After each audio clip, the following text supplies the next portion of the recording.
Information hub के नाजरीन अस्सलाम वालेकुम। मैं हूं आपका होस्ट तैयब मुनव्वर। आज की वीडियो में हम आपको बताएंगे कि ईरान ने भारत को तारीख का बदतरीन झटका दे दिया। भारत की चाबहार पोर्ट पाकिस्तान के हवाले करने का ऐलान। पाकिस्तान आर्मी जल्द कंट्रोल संभाल लेगी। भारत को तारीख का बदतरीन झटका और शर्मिंदगी। भारत के साथ दिफाई ताल्लुकात ख़त्म करने का ऐलान और भारत के साथ 70 दिफाई माहदों को भी कैंसिल करने का ऐलान सामने आ गया। ये मुआहदे पाकिस्तान और चीन को दिए जाएंगे। पूरी दुनिया में कोहराम मच गया। भारत की पूरी दुनिया के सामने बदतरीन शिकस्त सामने आ गई।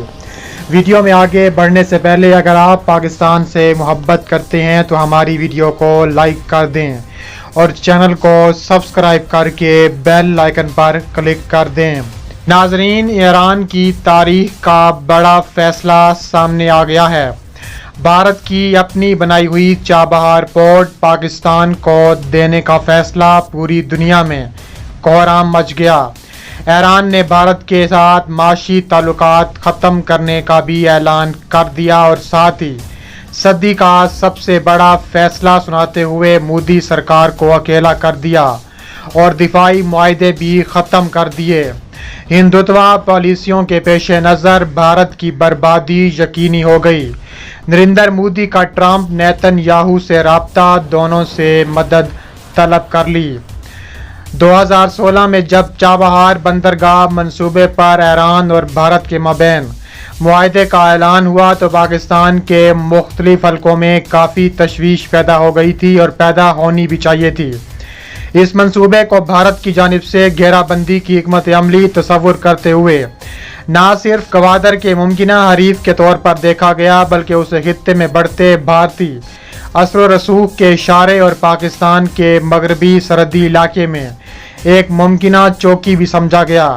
अगर इस मंसूबे का वसी जायज़ा लिया जाए तो ये पाकिस्तान को अफगान तिजारत से अलग करने की सलाहियत रखता था, क्योंकि यह मंसूबा चाबहार से जहादान और फिर वहाँ से अफगानिस्तान में जन तक रेल रास्ते के ज़रिए पाकिस्तान से होने वाली अफगान ट्रांजिट तिजारती अमल की अगरचा मुकम्मल तौर पर जगह तो नहीं लेता लेकिन कम अज़ कम उसे महदूद ज़रूर कर देता। मशरिक में खुले दुश्मन भारत, मगरिब में भारतीय असर रसूख का शिकार तस्वुर किए जाने वाला अफगानिस्तान और अब उनके साथ ईरान के मिल जाने के बाद यूं लगता था जैसे घेरा तंग हो रहा है और गला घुटने को है। मगर 4 बरसों में बहुत कुछ बदल सकता है और ऐसा ही हुआ। हाल ही में ये खबरें सुनने को मिली हैं कि ईरान ने रेलवे मंसूबे से भारत को अलग करने और तने तनहा उस पर काम जारी रखने का फैसला किया। ईरान का चाबहार से भारत को निकालना ऐसा ही है जैसे पाकिस्तान को गले लगाना है।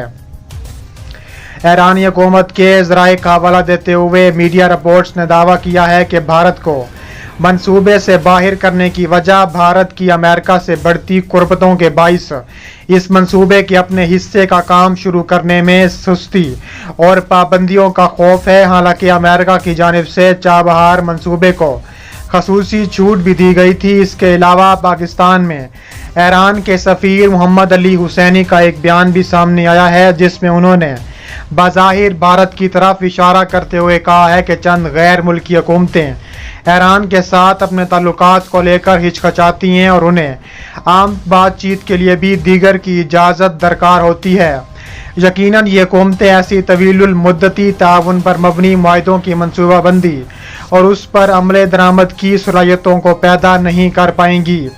बाद अज़ां ईरानी रिपोर्ट्स और मैरीटाइम तंजीम के नाइब फरहाद मुंतसिर का बयान सामने आया है जिसमें उनका कहना था कि भारत ऐसी किसी डील का कभी हिस्सा ही नहीं रहा। उन्होंने ये भी कहा कि चाबहार में ईरान और भारत के ताउन के साथ पाबंदियों का कोई ताल्लुक नहीं।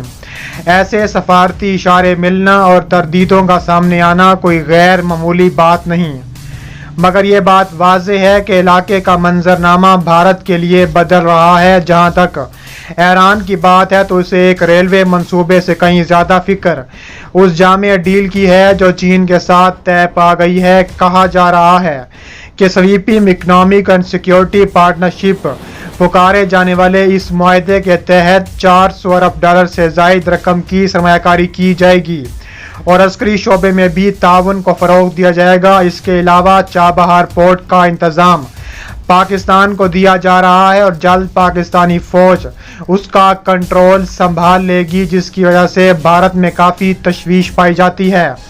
इसके अलावा चीन के साथ मुआहदे के बाद ईरान की जानिब से बेल्ट एंड रोड और उस सी पैक मंसूबे की हमायत में मुतअद्दिद बयानात जारी किए जा चुके हैं और मोहम्मद अली हुसैनी तो गवादर और चाबहार को बजरिया रेल चीन से जोड़ने और चीन, रूस, ईरान और पाकिस्तान की गोल्डन रंग के विजन्स को हकीकत का रूप देने की भी बात कर रहे हैं। अगरचे ये कहा जाता है कि ईरान चीन डील के इम्कानात 2016 से मौजूद रहे हैं, मगर ये बात वाज़ेह है कि अमेरिका के ईरान की तरफ हरीफाना रवैये ने उसे पहले से ज़्यादा चीनी मकदार में धकेल दिया है।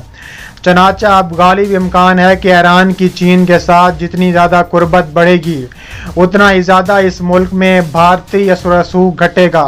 अगर ऐसा हो जाता है तो वाज़ेह तौर पर पाकिस्तान पर दबाव कम होगा, क्योंकि बड़े बड़े बयानात को अगर एक तरफ रखा जाए तो भी ईरान में चीनियों की मुदाखलत पाकिस्तान के लिए खालिस्तन फ़ायदेमंद है, जिसकी वजह भारतीय असर रसूख कम हो जाएगा, बल्कि इस तरह पाकिस्तान की सलामती में ज़ाती मफाद शामिल होने से ईरान एक मजबूत शराकतदार भी बन जाएगा और तेहरान की मुमकिना रकाबत के खदशात ख़त्म हो जाएंगे। बरे सग़ीर में चीन के बढ़ते असर रसूख के हवाले से नई दिल्ली अपनी हठधर्मी बरकायम है और चाहता है कि अपनी तंग नज़र बरदस्ती के नज़रियात से मुतासरा मकामी सियासी ख्यालात की रोशनी में ही खारजा पॉलिसी का नक्शा बदले। अगर इस बात का मज़ीद सबूत चाहते हैं तो ज़्यादा दूर जाने की ज़रूरत नहीं, नेपाल को ही लीजिए, जो भारत की गुंडागर्दी की वजह से चीन के बहुत ज़्यादा करीब होता जा रहा है और करीब हो गया है। और इस सूरत हाल के अलावा ईरान में नई पेशरफ्त और गलवान में चीन के हाथों ज़िल्लत के बाइस भारत यकीनन अमेरिका के मज़ीद करीब होने पर मजबूर हो जाएगा, जिसने हालिया हफ्ते में चीन के खिलाफ अपना मौक़िफ़ सख्त कर दिया है। यही वजह है कि बीजिंग को बाज रखने की गर्ज से ताकत के मुजाहरे और खित्ते में अमेरिकी इत्तेहादियों के मोराल को बुलंद करने के लिए अमेरिका रवां माह जनूबी बहिरे चीन की तरफ दूसरी बार तैयारा बरदार बहरी जहाज़ भेज चुका है। इलावा अज़ीं हांगकांग के नए सिक्योरिटी कानून पर अमेरिकी रद्द-ए-अमल और हवावे के खिलाफ पहले अमेरिका और अब बरतानिया के एक्शन को मद्देनज़र रखते हुए ये अंदाज़ा लगाया जा सकता है कि एक बार फिर लकीरें खींची जा रही हैं और एक नई सर्द जंग जैसा ही कोई बाब शुरू होने को है, जिसमें दुनिया के बेशतर ममालिक चालबाजियों या फिर हमारे मामले की तरह पहले से तयशुदा मामलात के तहत मुसाबकती कैंपों में तकसीम हो सकते हैं। आइकन पर क्लिक करें और हमें फेसबुक पेज पर भी ज़रूर फॉलो करें। मिलते हैं नेक्स्ट वीडियो में। अल्लाह हाफिज़।